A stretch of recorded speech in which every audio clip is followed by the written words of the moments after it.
yang bela ini tuh.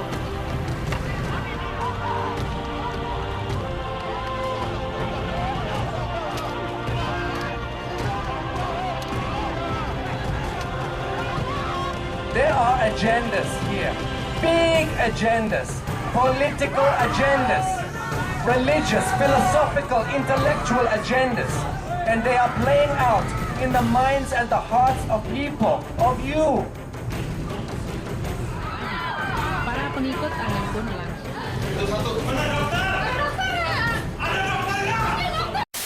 Tahu sebelum kasusnya Pak Anand Krishna nomor 1.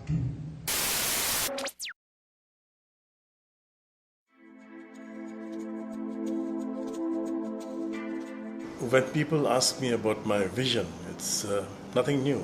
It's not an original vision. It's the vision of all the rishis, all the seers, sages of the ancient times. It's the vision of one earth, one sky, and one humankind. But the problem is how to realize this. To achieve the vision of one earth, one sky, one humankind, first of all is holistic health, which includes even the environmental health, the political health, the economical health, social health, not just physical, mental, and emotional. And then we come to the next step, which is the creation of an enlightened society. And for that, we must prepare ourselves to share what I call the meditative way of life, to promote the meditative way of life on the basis of spirituality, love, peace, harmony, and then we create an enlightened society which can finally realize the vision of one earth, one sky, and one humankind. Thank you. In recent years, Anand Krishna has emerged as the leading voice in Indonesia, openly promoting religious tolerance, interfaith fellowship, and spirituality. He has authored over 150 books dedicated to the realization of a simple message of peace, harmony, and holistic living. Krishna has founded schools, clinics, and ashrams which serve as havens of conscious development and cultural preservation, and he has sponsored and hosted countless conferences, festivals, and cultural events, bringing together people from across all political, social, and religious divides. For over 25 years, he has lived a humble and reflective life in the service of others, dedicating his works and income to this chosen path.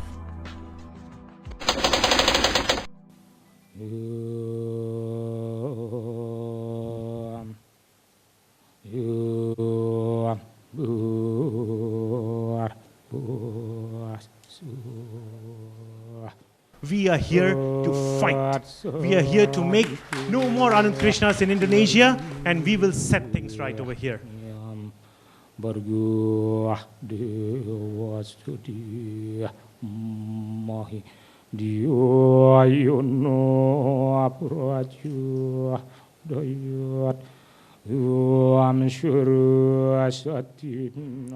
Karena itu setiap bentuk ketidakadilan yang menimpa manusia, siapapun dia, apapun dia, kita semua harus berteriak.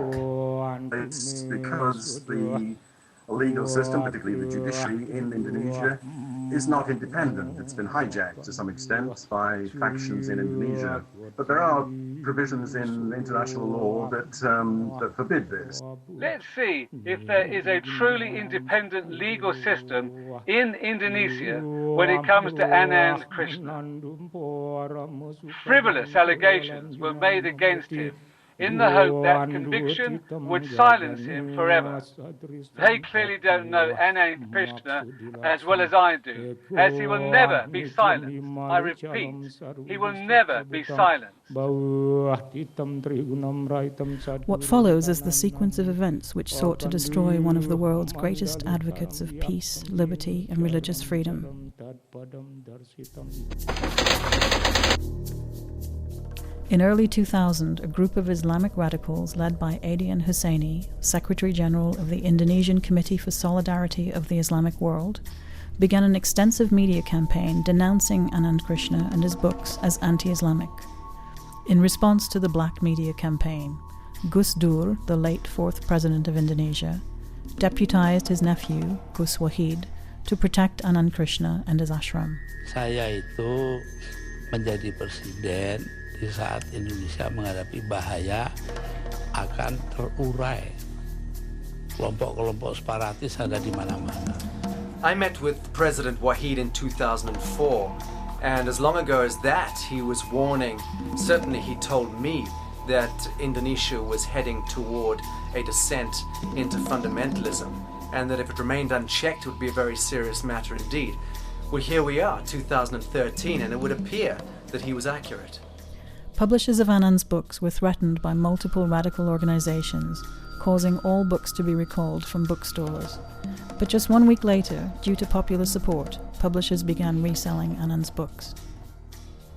Abrori Jabbar, a lawyer, and his wife, singer Dian Mayasari, attended the ashram and volunteered to arrange a meeting between Anand Krishna and the head of the radical group. During the meeting, the head of the group made a death threat against Anand Krishna, stating his reason that he would not be able to beat him in court. The meeting ended abruptly.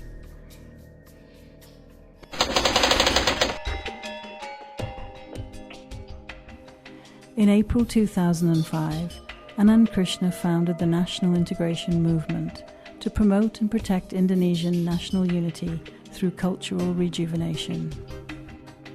In September 2005, the movement coordinated the first symposium in Indonesian history to unite 800 people, including many high-level dignitaries, to discuss key national issues in an independent forum.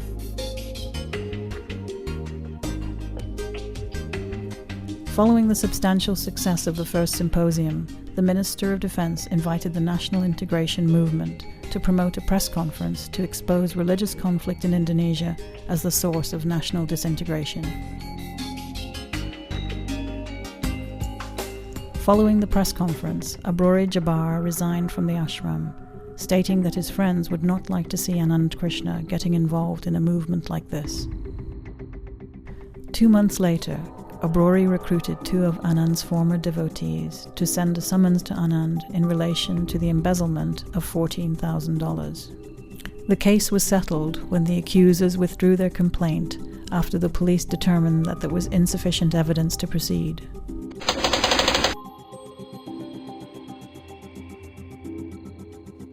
On the 1st of June 2008, the National Alliance for Freedom of Religion and Belief held a peaceful rally in celebration of national ideology at the National Monument in Jakarta. Before the rally had even begun, those attending on behalf of the National Integration Movement were brutally attacked by the Islamic Defenders Front.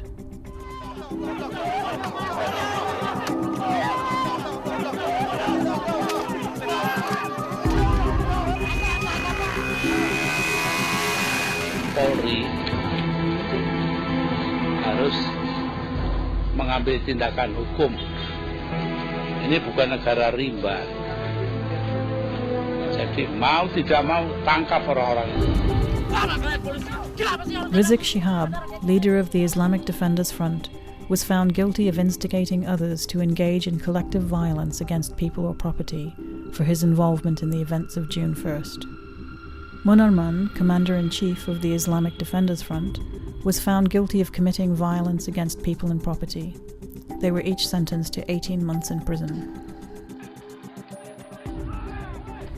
In November 2009, the National Alliance for Freedom of Religion and Belief submitted the Anti-Blasphemy Bill to the Constitutional Court. The purpose of the bill was to repeal the constitutional enactment, which requires Indonesian citizens to be a member of one of 6 religions. Anand Krishna was a signatory to the bill. Someone was discussing with me, he said, there's no love in my religion. My religion speaks of salvation. Let's see. Al-Quran, Bible, Vedas, all these scriptures, they put love above all. You cannot separate God from love. There's love, there's God. There's no love, there's no God. There's something else.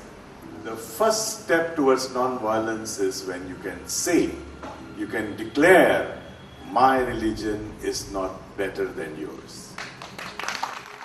Well, as for the anti-blasphemy bill, this is an all too familiar case of Anand Krishna putting his head above the parapet and becoming effectively a lone voice in the wilderness, despite the fact that this was a seminal bill, something of tremendous significance to the people of Indonesia at large. He stood alone and continues to stand alone.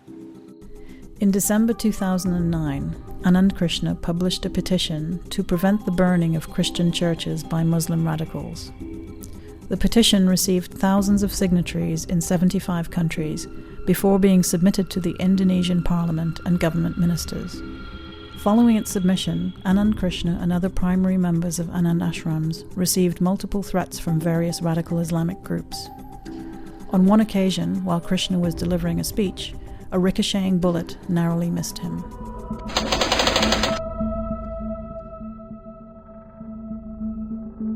On the 12th of February 2010, another black media campaign was initiated against Anand Krishna.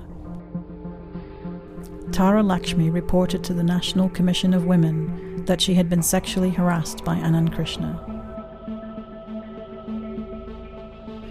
She was supported by a Brori and a group of Anand's former devotees. Hari ini kamu lapor ke Polda Metro Jaya dengan tuduhan serius. Seorang Anand Krishna dikenal sebagai guru yang banyak murid, orang yang kayanya baik begitu. On the 25th of February 2010, multiple online media outlets reported that the sole accuser's lawyer had stated that the sexual harassment case was only an entry gate to the more serious problem of religious blasphemy. Anand dirawat di Rumah Sakit Polri sejak Senin malam lalu karena pingsan setelah menjalani pemeriksaan di Polda Metro Jaya. During the interrogations, he collapsed and was rushed to the police hospital. Anand Krishna didiagnosa bigem ini oleh dokter yang merawat. Bigem ini adalah sebuah kondisi gangguan irama jantung.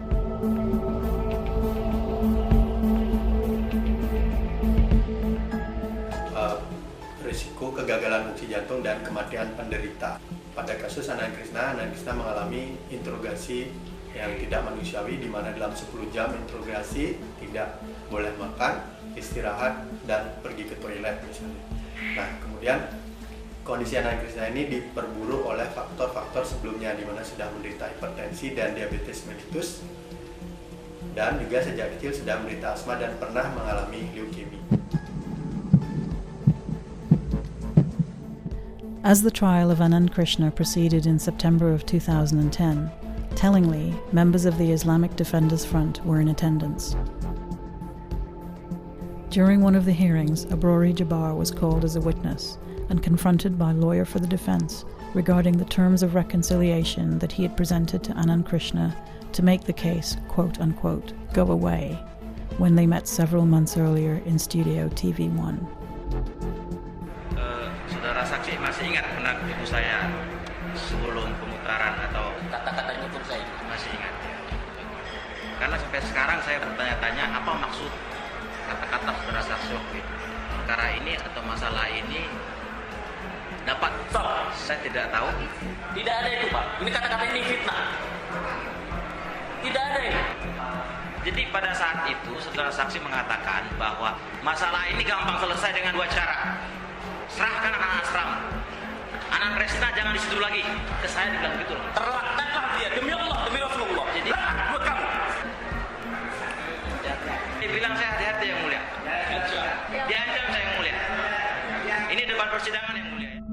In addition to appearing as Tara Lakshmi's personal therapist, Dewi Pratamo was permitted by the court to be an expert witness in the trial, denying any possibility of objectivity and representing a conflict of interest.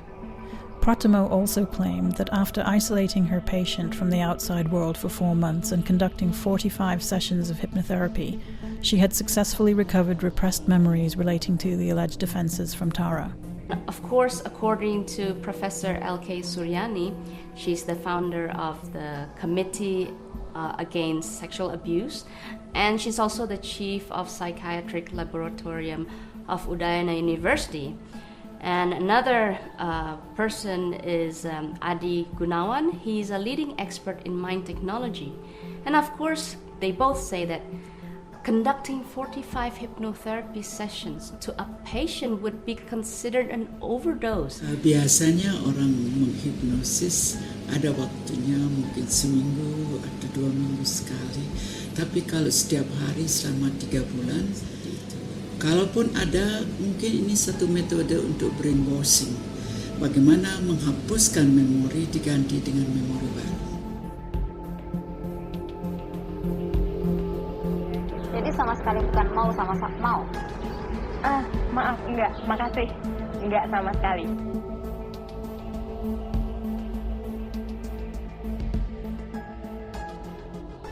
These are not isolated cases. Many witnesses were never questioned in relation to the sexual harassment charges at all, but instead the question seemed to be more concerned with the issue of religious blasphemy. She was asked, what are you wearing the crystals? Whether you have any scents, any aromatherapy, anything, which is, it's not illegal. Everywhere you go, it's available. When it's available, it's not illegal. I'm not breaking the law. So what's there to be scared of? Why are these questions being brought to court? This is my question.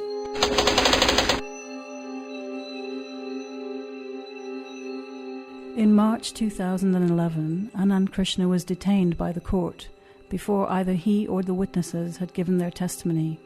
He was not permitted to provide an alibi.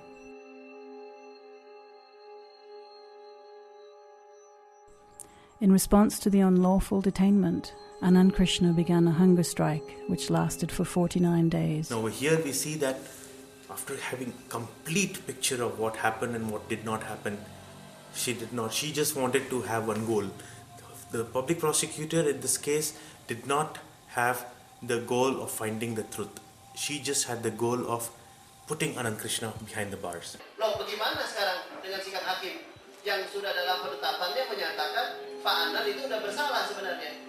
Ini boleh bilang mendahului putusan dan ini jelas melanggar ketentuan hukum yang ada. Yang amat jarang, aneh, saya sendiri tidak 50 tahun praktik jarang memerintahkan penahanan. Kecuali kalau terdakwanya misalnya perilakunya di sidang amat katakanlah melanggar, mau melarikan diri, ya, atau mulai kejahatan. Ini tidak ada bukti apa-apa, kok tiba-tiba dia penahanan. Apa yang dipikir dan ditulis seseorang bukan unsur untuk diadili. Bagaimana orang seperti Pak Anand harus dibegitukan dan dibiarkan seperti itu. Kondisi seperti ini semestinya peradilan mengambil satu kebijakan untuk mencabut penahanan. On the 16th of March 2011, Anand Krishna collapsed on entry to the courtroom as a result of the Bigemini condition. He was left for several hours on court grounds without medical assistance. Finally, a doctor arrived on the scene, forcing the prosecutor and judges to permit Krishna to be rushed to hospital. 2 days later, he was once again rushed to hospital after his health deteriorated. His blood sugar level had dropped to 64, and he had suffered a minor stroke. Dengan latar belakang kondisi kesehatan Anand Krishna, beliau membutuhkan perawatan di rumah sakit oleh tim medis. Pemindahan Anand Krishna ke rutan dapat memperburuk kondisi kesehatannya, seperti tidak terkontrolnya gula darah yang mengakibatkan stroke, koma, sampai berujung pada kematian.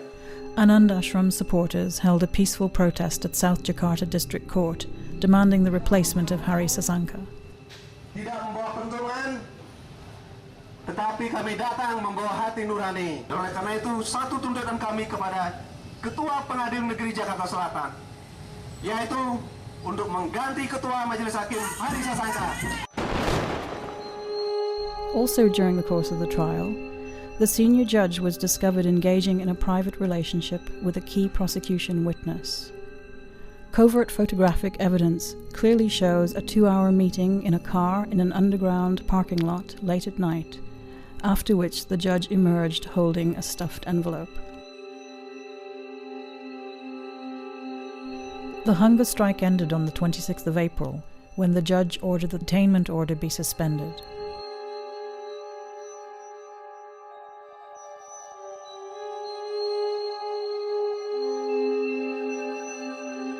laporan akan ditindaklanjuti oleh tim investigasi Komisi Yudisial dan alat bukti yang diberikan. Laporan ini didasarkan dugaan pelanggaran kode etik yang dilakukan Hakim Hari Sasangka karena telah melakukan kontak dengan saksi korban wanita dalam kasus Anand Krishna.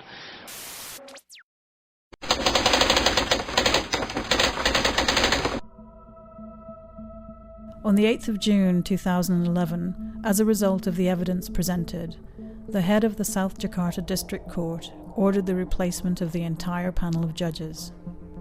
Judge Hari Sasangka was handed a 6-month disciplinary sanction by the Supreme Court.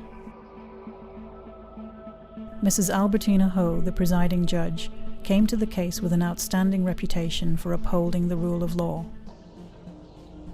During the trial, a number of facts emerged which provided strong evidence of a conspiracy against Anand Krishna. Saya pernah menonton acara waktu Tara di televisi. Saya heran melihat kok Tara yang pernah katanya mengalami pelecehan seksual, senyum-senyum, tertawa, ngobrol dengan rileks, seperti tidak ada beban. Apa benar dia mengalami seperti itu? Karena dalam pengalaman saya menangani pasien, betapa beratnya dia untuk menceritakan, walaupun kami berdua, apalagi ini di televisi. On October 26th, the prosecutor read the indictment, which entirely misrepresented the events of the trial. It should be noted that Prosecutor Berliana had been involved in 2 previous cases of questionable integrity, in which similar falsifications were used to secure convictions. The indictment failed to provide exact dates or times when the alleged sexual assaults occurred to the alleged victims, mentioning only late June 2009, the end of May 2009, and early April 2009, providing Anand Krishna with no opportunity to present an alibi.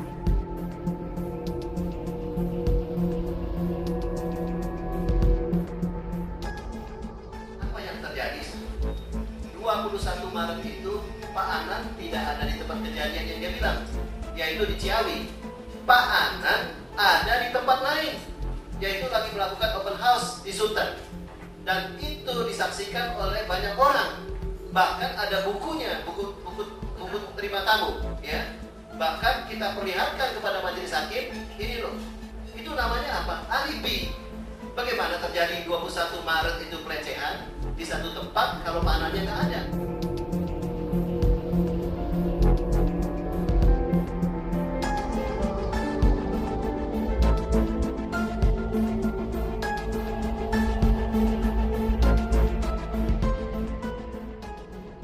On November 22, 2011, Judge Albertina Ho acquitted Anand Krishna of all charges, reinstating his civil rights.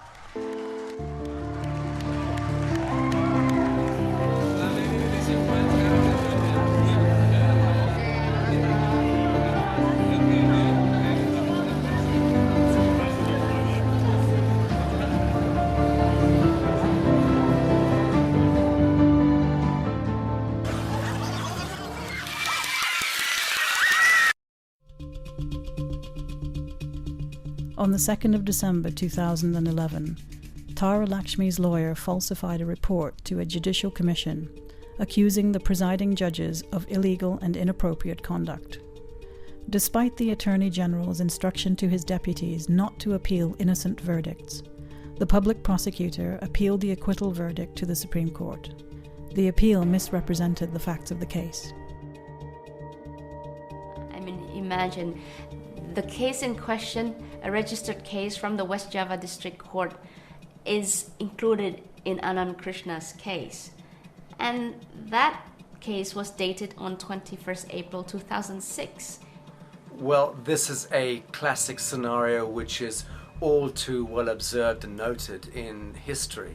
A spiritual teacher being reduced to a sexual deviant by nothing more, nothing less than character assassination. Kalau Pak Anand kami tembak, seluruh Indonesia dan dunia akan bersujud pada Pak Anand dan Pak Anand akan jadi seorang santo. Sehingga yang kami lakukan adalah membunuh karakternya biar Pak Anand dicaci maki, dibenci dan ditinggalkan oleh pengikutnya. itu jauh lebih tajam dari sebuah pembunuhan fisik. On the 24th of July 2012, without public trial, a panel of 3 judges in the Supreme Court overturned the acquittal.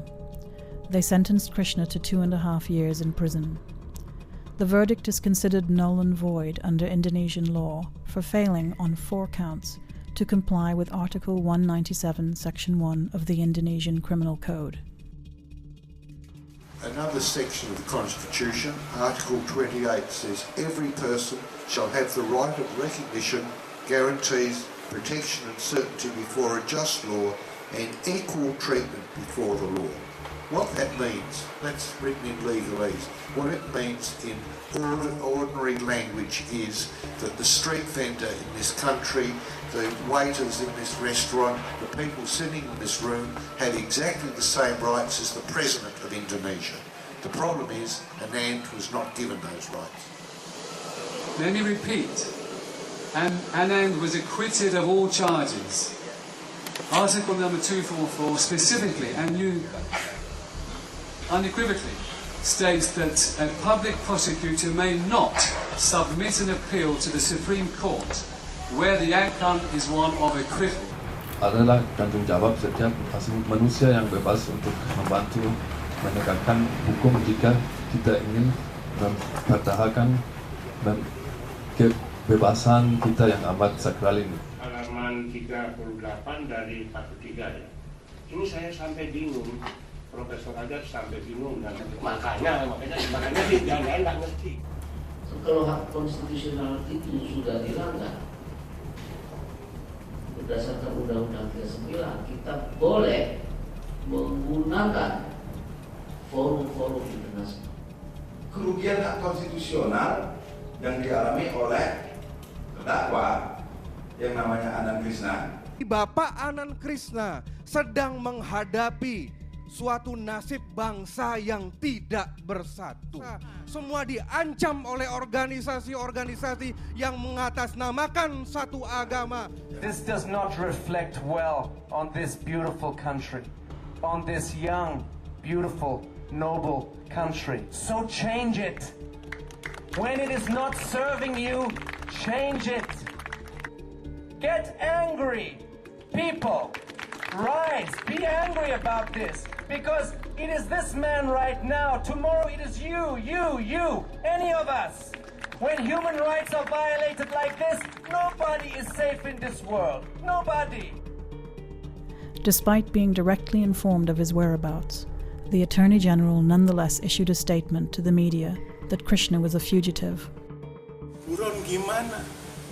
Sejak hari pertama di sini saya udah kirim surat kemana-mana saya di sini. Saya tidak bersalah. Kalau saya bersalah, saya buron. Kalau saya bersalah, teman-teman ini nggak akan tetap mendukung saya. In December 2012, one of the Supreme Court judges who had overturned the acquittal was dishonorably discharged by the Justice Ethics Council for commuting the sentence of a convicted drug lord without proper cause. Another Supreme Court judge was reported to the Commission of Corruption Eradication for allegedly accepting a bribe. This is about fear, this is about control, this is about certain interests keeping the good population of Indonesia in that state of distress, precisely in order that they can drive ahead with socio-economic and socio-political agendas which do not in any way, shape or form have the best interests of people at heart. At the end of December 2012, the Indonesian National Commission on Human Rights issued a letter of recommendation to the Supreme Court, the Attorney General, and the Indonesian National Police, stating that there were strong indications of human rights violations in the proceedings against Anand Krishna. They recommended that the verdict not be enforced until the case had been properly reviewed. A few weeks later, over 100 enforcers arrived at Anand's ashram in Ubud, Bali, to forcibly execute the unlawful judgment against Krishna.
kenapa hal ini sampai terjadi di wilayah kami.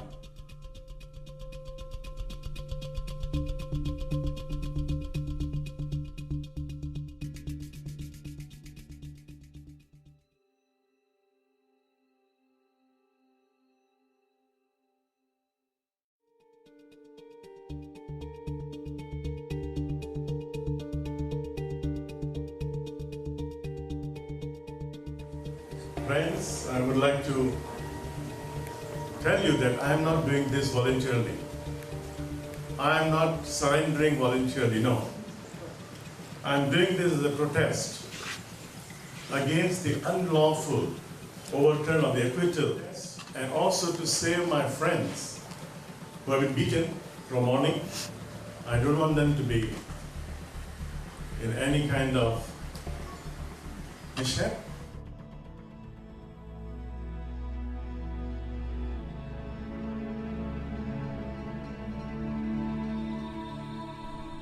On the afternoon of February 16, 2013, Anand Krishna was transported to Cipinang prison in Jakarta, where he remains to this day.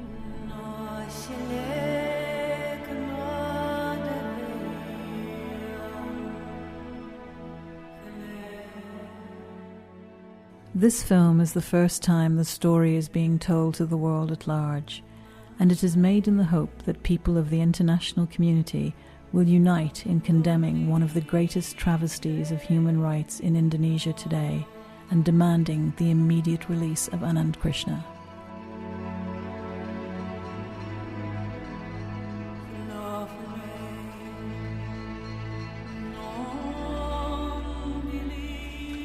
I was with Anand Krishna the day of his unlawful arrest, and we were barricaded inside the chapel at his ashram, and we had over 200 goons and secret police on the outside beating his followers, trying to get their way into the chapel.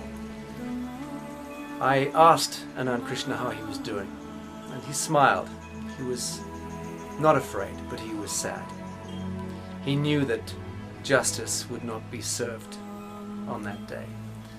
He knew that the honor of Indonesia was lost on that day. He understood that he is an archetype in this story. He understood that he is a symbol of the struggle for the modern Indonesian soul. He was saddened for the same reason that anyone looking in would be saddened by this tale, and that is that when such things happen and such travesties of law prevail in broad daylight, human rights no longer exist. The constitution of a country like Indonesia is rendered worthless, certainly not worth the paper it was written on. And every man, woman and child in this country remains unsafe so long as Anand Krishna languishes in a prison cell. Apparently, the rule of law has not just been broken.